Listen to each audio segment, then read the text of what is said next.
नमस्कार साथियों। आज हम बजरंगपुरा ग्राम पंचायत के नीमली राजस्व ग्राम में हैं। ये जो सामने आपको परिदृश्य दिखाई दे रहा है, ये नीमली का बांध है और ये पूरा बांध पहाड़ियों से घिरा हुआ ये नीमली ग्राम, पूरा मनोरम दृश्य जो आपको ये दिखाई दे रहा है, ये नीमली की पहाड़ियाँ है। और इन नीमली की पहाड़ियों के बीच में हम जहाँ खड़े हुए हैं, जिस परिक्षेत्र के ऊपर हम खड़े हुए हैं, जिस पहाड़ी पे हम खड़े हुए हैं, यहाँ हमारे को आने का सौभाग्य मिला। आप जो ये मनोरम दृश्य देख रहे हो, ये दूर तक जो हमें दिखाई दे रहा है, ये बजरंगपुरा ग्राम पंचायत का एक नीमली ग्राम का परिदृश्य है। काफ़ी मनोरम परिदृश्य। और आज हम इस परिदृश्य को देखने का हमें सौभाग्य प्राप्त हुआ है।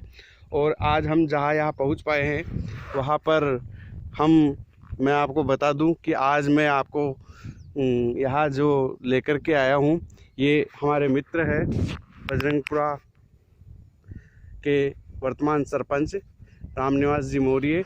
और आज इनके साथ यहाँ इन पहाड़ियों में घूमने का हमें मौका मिला।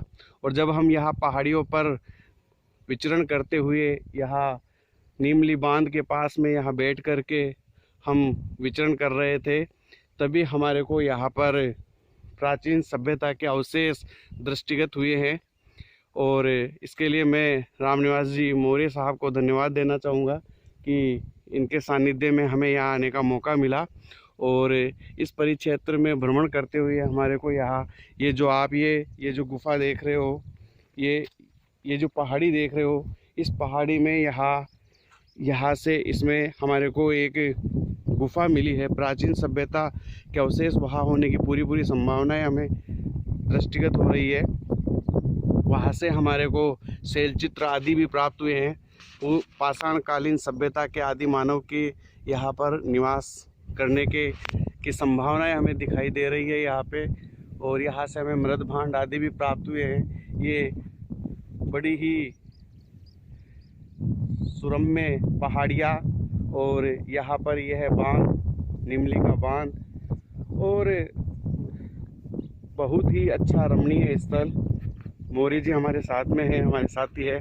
मौर्य जी, आप इस गांव के सरपंच भी हो और आज आपके साथ यहाँ आने का हमें मौका भी मिला है। और यहाँ जो ये पहाड़ी के अंदर हमें जो ये गुफा मिली है, उसमें मुझे एक इतिहासकार होने के नाते, एक इतिहास का स्टूडेंट होने के नाते जितनी मुझे समझ है, मैं आपको बता दूं कि यहाँ पर प्राचीन आदि मानव सभ्यता के अवशेष है। गांव वाले इस बारे में क्या सोचते हैं और आप क्या सोचते हो? भाई, मैं इसके बारे में पिछले 30 वर्षों से मेरे ताऊ जी भैरूराम मौर्य, मेरे पिताजी श्री कानाराम मौर्य से भी ये सुना करता था कि उस पहाड़ी में कुछ लिखावट है प्राचीन काल की। तो मैं इतने वर्षों से क्या है कि यहाँ देखना चाहता था। तो मेरा सौभाग्य हुआ कि मैं अब बजरंगपुरा ग्राम पंचायत का मैं सरपंच निर्वाचित हुआ हूँ। तो जैसे ही यहाँ पर एक हैंडपंप को मैं ठीक करवाने के लिए आया हुआ था, तो मैं संयोगवश यहाँ पर मेरी इच्छा हुई कि उसे शिलालेख को देखते हैं कि क्या स्थिति है। तो मैं यहाँ पर आया और देखा, तो वास्तव में मेरे को ऐसा लगा कि कोई प्राचीन सभ्यता यहाँ रही है और कुछ ऐतिहासिक तौर से यहाँ जानकारियाँ मिलेंगी हमें। तो ऐसी स्थिति में मैं आप मेरे मित्र हो और डॉक्टर रूपनारायण जी असवाल, आप अच्छे मित्र हो, और मैं मेरे को आपको बुलाने की इच्छा हुई कि इतिहासकार डॉक्टर रूपनारायण जी को बुलाया जाए और ये इसके बारे में जानकारी ली जाए कि ये कब की सभ्यता के अवशेष हैं या क्या जानकारी मिल सकती है। ये आपसे आशा रखता हूँ कि इसके बारे में पूर्ण जानकारी रखें, इसकी खोज करें, जिससे कि यहाँ का हमारा भी और आपका और हमारे बजरंगपुरा का, नीमली ग्राम का नाम रोशन हो सके। धन्यवाद। बिल्कुल बिल्कुल। मौर्य जी जैसा कि हमें बता रहे हैं कि यहाँ पर प्राचीन सभ्यताओं के अवशेष और इनको अपने गांव की ऐतिहासिकता को उजागर करना इनका प्राथमिक उद्देश्य है।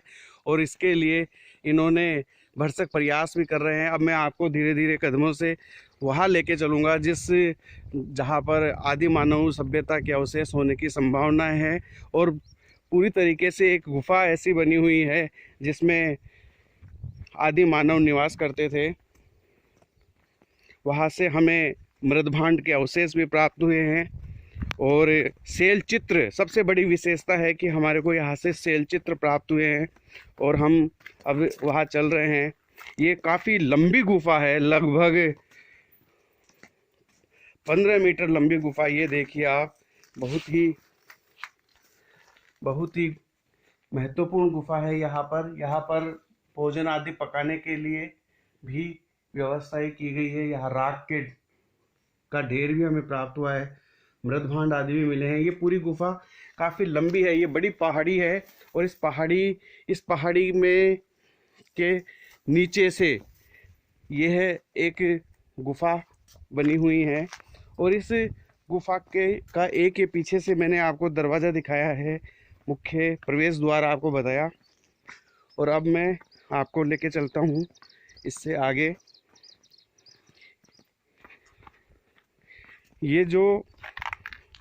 ये मुख्य इसका, ये बिल्कुल, ये देखिए आप, बड़ा ही ये पहाड़ी का ये क्षेत्र है।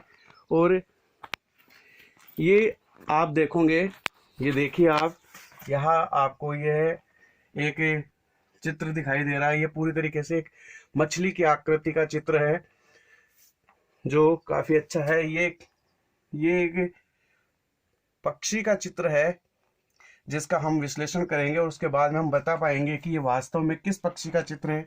इधर हमारे को दिखाई दे रहा है, यहाँ पे भी हमें किसी जीव का चित्र यह परिलक्षित हो रहा है, दृष्टिगत हो रहा है। आगे हम चलते हैं। ये देखिए,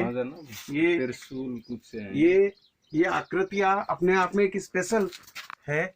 ये देखिए आप यहाँ पे। तो इस तरीके से इस गुफा के भीतर, ये गुफा काफी लंबी गुफा है। ये इसके अंदर हम जैसे जैसे प्रवेश करते चले जाएंगे, ये काफी लंबी गुफा है। ये काफी लंबी गुफा, चमगादड़ें इसमें हमें दिखाई दे रही है। और इस गुफा का अगर बारीकी से विश्लेषण किया जाएगा तो निश्चित रूप से प्राचीन सभ्यता के अवशेष और आदि मानव के बारे में जानने का हमें मौका मिलेगा। हम पुरातत्व विभाग से सहायता लेकर के इस नीमली गांव की गुफा का बारीकी से हम अध्ययन करेंगे भविष्य में, जिसमें सरपंच श्रीमान रामनिवास जी मौर्य हमारी पूरी मदद करेंगे, हमारा सहयोग करेंगे।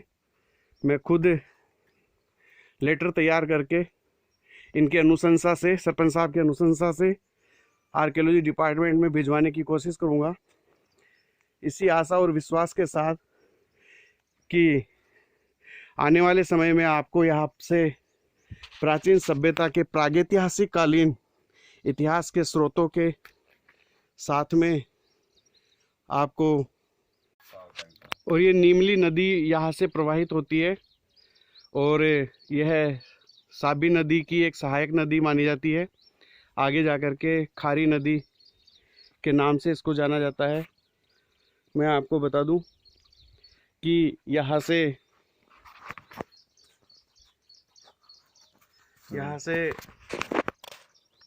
मैं आपको बता दूं कि ये जो परिक्षेत्र है और जिस तरीके से हमने इस गुफा का निरीक्षण किया है, रामनिवास जी मौर्य पूरी तरीके से हमारा सहयोग कर रहे हैं, सरपंच साहब।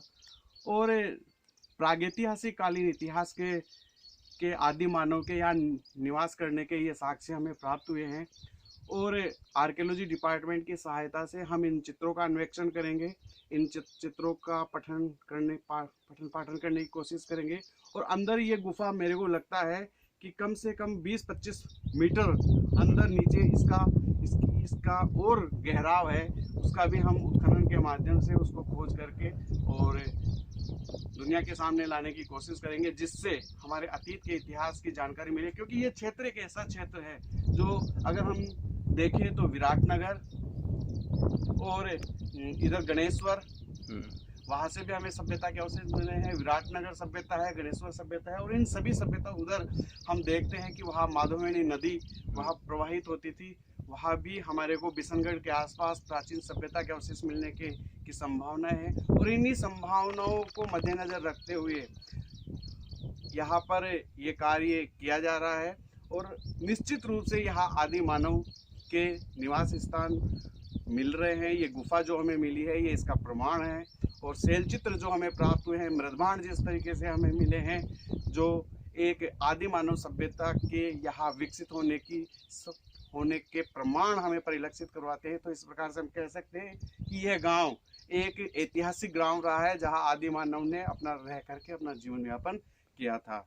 इनके अलावा यहाँ पर यहाँ के लोगों का मानना है कि यहाँ पर प्राचीन सभ्यता इस पहाड़ी की तलेठी में कम से कम 12 कोस में बसी हुई मानते हैं। बिल्कुल बिल्कुल रामनिवास जी, आप बिल्कुल ठीक कह रहे हो। क्योंकि जब आदि मानव निवास करता था तो उसका परिक्षेत्र किसी एक निश्चित स्थान तक ही सीमित नहीं रहता था, क्योंकि उनको भोजन के लिए एक लंबी दौड़ लगानी पड़ती थी। शिकार आदि करके वो अपना जीवन यापन करते थे। इसके लिए उन्होंने निश्चित रूप से 20-20 किलोमीटर दूर तक, 10-15 किलोमीटर दूर तक उन्होंने दौड़ लगाई होगी अपनी उदरपूर्ति के लिए, अपनी भूख को मिटाने के लिए। और उनको यहाँ उनका यहाँ हमारे को ये गुफा का मिलना और शैल चित्रों का मिलना और मृदभांडों का मिलना ये परिदर्शित करता है कि नीमली ग्राम आदि मानव के प्रागैतिहासिक कालीन यह स्थल है, जिसको हम आर्कियोलॉजी डिपार्टमेंट के माध्यम से, पुरातत्व विभाग के माध्यम से इसको उजागर करने का प्रयास करेंगे और इस खोज को आगे की ओर बढ़ाएंगे। तो इनके जो यहाँ पर पहाड़ी की तलेठी में और भी अपनी यदि खोज करेंगे तो आपको प्राचीन यहाँ की सभ्यता के अवशेष काफी मिलेंगे। मेरे साथ आपको चलना होगा। बिल्कुल बिल्कुल, हम आपके साथ में हैं। यहाँ देखेंगे कुछ यहाँ पर, जैसे यहाँ से 5 किलोमीटर आगे चलने पर पहाड़ी, वहाँ पर ग्राम पंचायत फतेहपुरा के एरिया के अंदर क्या है कि वहाँ पर भी क्या है, प्राचीन सभ्यता के अवशेष हैं।